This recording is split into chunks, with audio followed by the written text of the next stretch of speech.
I snagged your rich husband.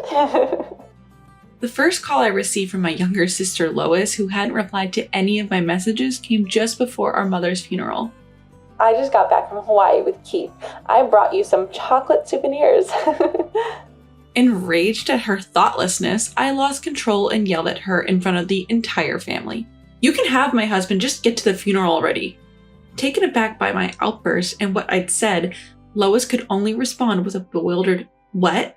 from the other end of the line. After giving her the address of the funeral home, I angrily hung up. I knew she'd try calling back, so I turned off my phone, sat down in the seat designated for the family, and tried to gather myself. My name is Emily, and I just turned 38. I grew up in a family of 4, my parents and my sister, who's 6 years younger than me. My parents were strict, especially with me, the eldest, but they always spoiled Lois because of her charming looks. Whenever Lois wanted something, she would flash an irresistible smile and say, "Emily, I want this," and I would almost always give in. Regrettably, this habit persisted even after she grew up, and she became an extremely troublesome sister. My father passed away due to illness 8 years ago, and my mother received a terminal diagnosis about 6 months ago. She had been in and out of the hospital. I married Keith, a senior colleague from work, 2 years ago, and moved away from my family home to an apartment near my office. Over the past 6 months, I was driving an hour each way to take care of my ailing mother in between work. Lois had moved back home and quit her job a year ago after breaking up with her then boyfriend. Still, she insisted that I was better at caregiving and kept pushing the responsibility onto me.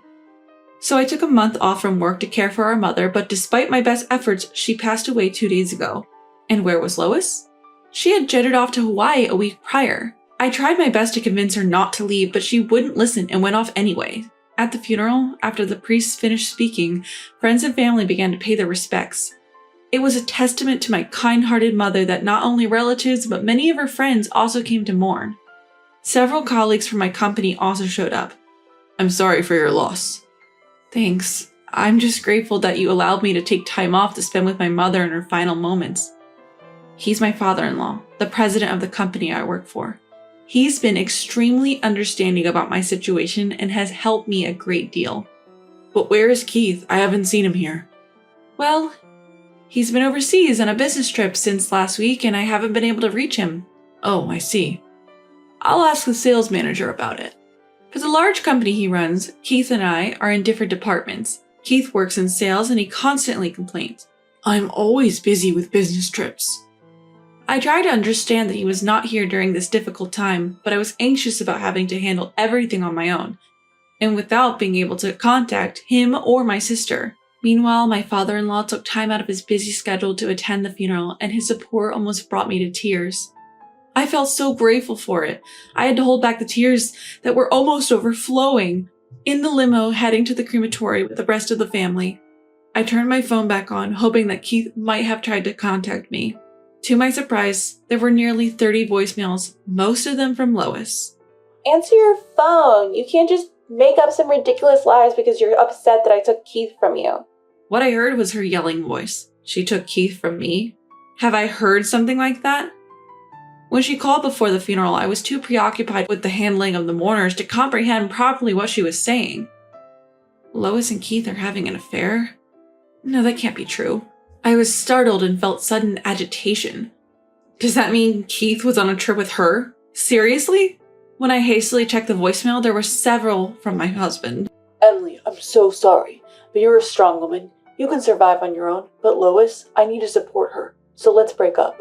Hearing his message that sounded almost like a line from a soap opera, I heard myself mutter, "I wish I hadn't heard it. Why did I have to find out that my husband and sister were having an affair and having a great time in Hawaii during my mother's funeral? You need to come right away if you want to say your final goodbye to Mom. We're already heading to the crematory."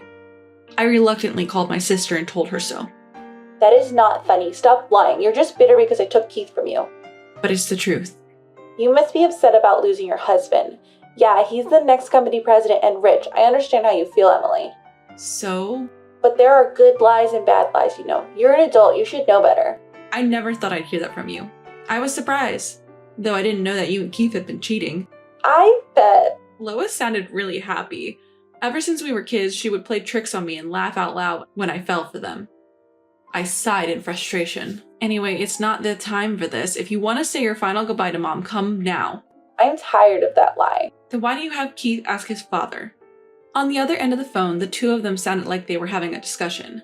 They probably didn't expect me to bring up his father. My husband, who was apparently right next to Lois, took the phone. Emily, is that true? If you don't believe it, do whatever you want. I'm hanging up now. After a while, we arrived at the crematory. This is my last moment to say goodbye to Mom, and my mind is a mess. With the rush of these past few days and the grief of losing my mother, I no longer knew what to do, and I found myself with tears streaming down my cheeks. Seeing me like this, one of my relatives patted my back saying, "Your mom would surely be grateful to you, Emily. You took good care of her until the end." I stood in front of my mother's casket and said my final goodbye. "Mom, thank you for everything. I'm gonna miss you so much." It was right at the moment when her casket was carried out for the cremation.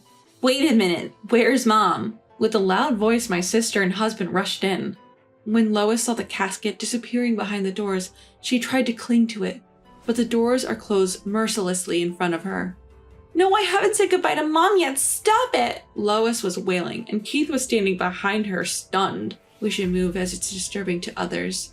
"Why didn't you tell me, Emily? I couldn't see Mom at the end. It's your fault." "My fault?" "Absolutely. If it was this bad, you should have told me earlier. You never said anything." I can't count how many times I've explained our mother's health condition to Lois. Every single time she'd just brush it off saying, "I don't know how to handle any of this. I'll leave it to you, Emily." "That's right. This all happened because you didn't explain how serious your mother's condition was. It's your fault." Even my husband, Keith, started blaming me. I stared at them in fury. "Then what were you two doing all this time?" I raised my voice. Gasping, they finally fell silent. "If you can't say it, I will. You were on a fun-filled, romantic getaway in Hawaii together, weren't you?" The relatives started to murmur as they had been observing this in disbelief. Up until now, whenever relatives asked, "What's wrong with Lois?" or "Isn't Keith coming?" I've been making excuses for them so that they wouldn't look like the bad guys. "Mom, I'm sorry. I really wanted to say goodbye to you more quietly." Apologizing in my mind, I knew I had to clear up things here and steeled myself. "When exactly did this affair start? You knew I was on leave, caring for Mom, right? I was having a hard time. I asked for help numerous times, but all you two did was spend fun time together, didn't you?" "Enough, it's all your fault, Emily. It's because you didn't keep Keith close enough." What's that supposed to mean? "You need to prioritize your husband more. He said he was bored at home because all you talk about is work and caregiving. Poor Keith." Oh, so that's what he said. As I glared at Keith, he quickly looked away, avoiding my gaze. "Emily, you managed to marry a rich future company president, but you got conceited. That's why he got snatched away by me. You always do this, Emily." In reality, every time I had a boyfriend in high school or university, Lois stole them from me. The only time it didn't happen was with Keith because Lois was already living with her boyfriend at the time. What a shame. From now on, I'll be with Keith and become the future president's wife, so break up with him. Fine, you can have Keith. I'll divorce him.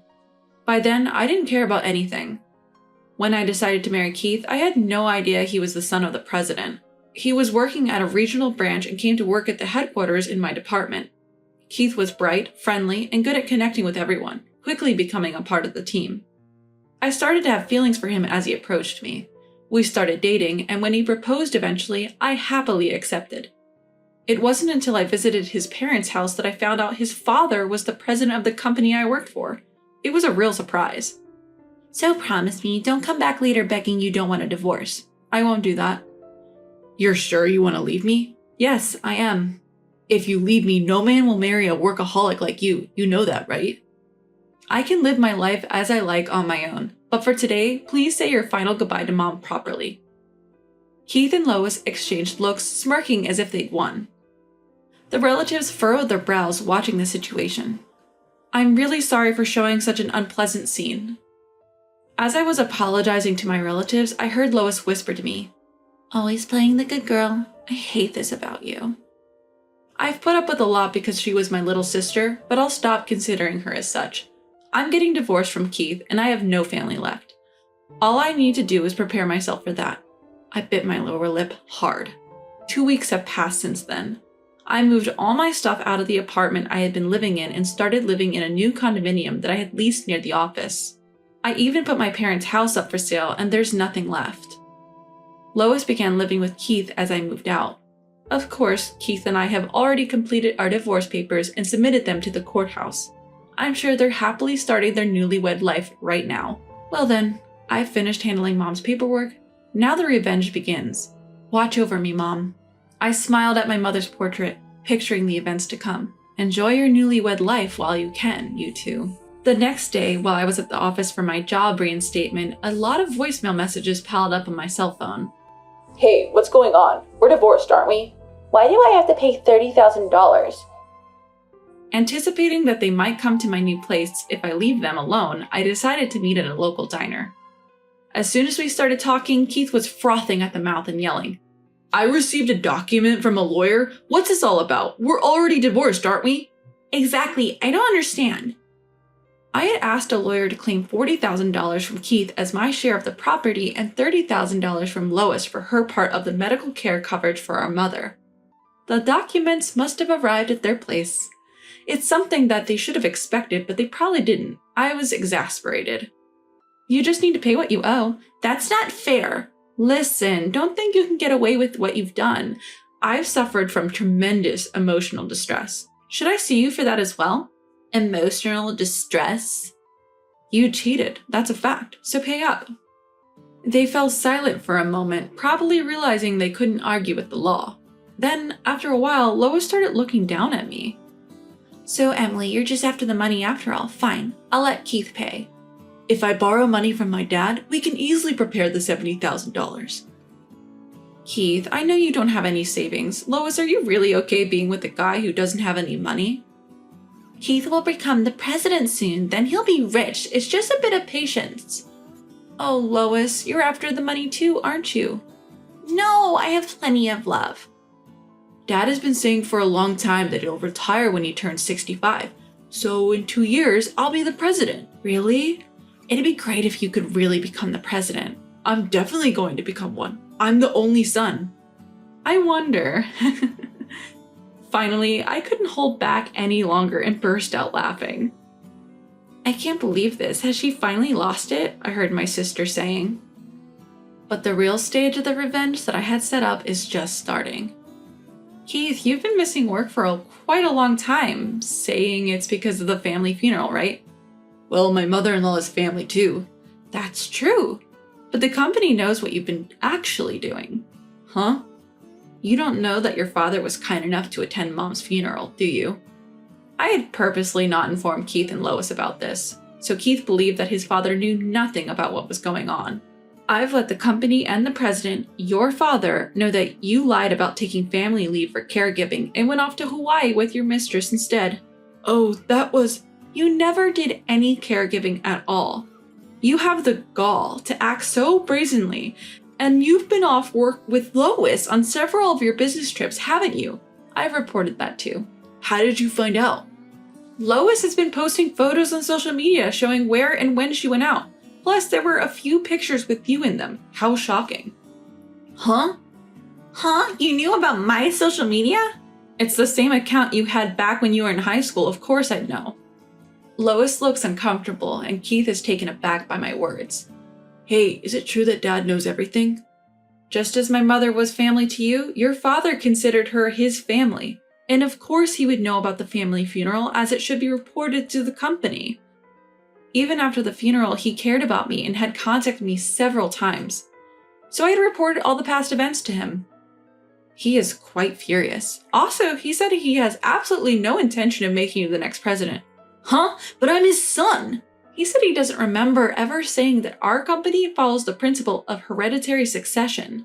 Also, he told me to convey that he doesn't need a son who would do such disloyal acts. Huh? So Keith isn't going to be the president? As I silently smiled at them, their faces turned pale. I decided to press them even more. And just to let you know, I'm becoming the president starting next month. Huh? Actually, I had just received the official notice from the president and my superiors at the company. I have officially been appointed as the new president. There is no way they'd let you become the president. If you think it's a lie, why don't you call your father right now and ask? Keith is frantically calling his father. Lois, his new wife, is watching anxiously. So Emily is becoming the president. It was true.